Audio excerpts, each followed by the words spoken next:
The church in America is going to suffer so terribly. And we laugh now, but they will come after us, and they will come after our children.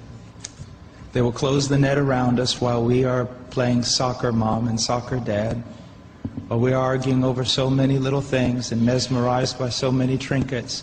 The net even now is closing around you and your children and your grandchildren, and it does not cause you to fear. You will be isolated from society, as has already happened. Anyone who tries to run for office who actually believes the Bible will be considered a lunatic until finally we are silenced.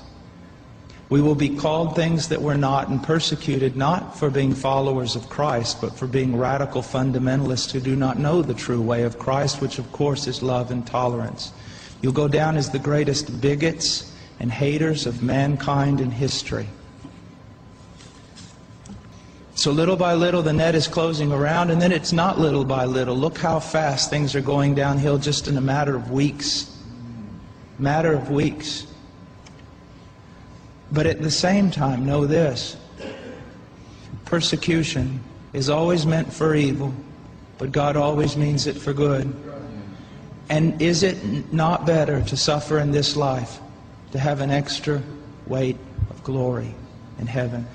You must settle this in your mind. This is the one thing I want to say over and over. Do not believe. Down through history, you have a wrong idea of martyrdom and persecution. You think that these men were persecuted and martyred for their sincere faith in Jesus Christ. That was the real reason, but no one heard that publicly.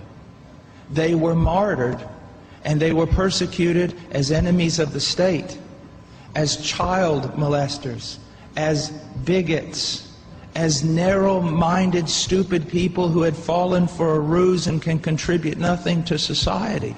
Your suffering will not be noble. So your mind must be filled with the Word of God when all people persecute you and turn on you. And the Spirit of God in common grace pulls back, and you see even your children and your grandchildren tossing in the lot that you should die. This is no game. You want revival and awakening, but know this. For the most part, great awakenings have come only preceding great national catastrophes or the persecution of the church. I believe God is bringing a great awakening, but I believe that He is raising up young men who are strong in trust in the providence of God to be able to wade through the hell that's going to break loose on us. And it will be on us before we even recognize it. Unless in God's providence, He is not done. He is not done. And no, this is not silly talk.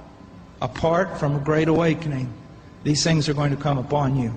Be ready to lose your homes, your cars, and everything.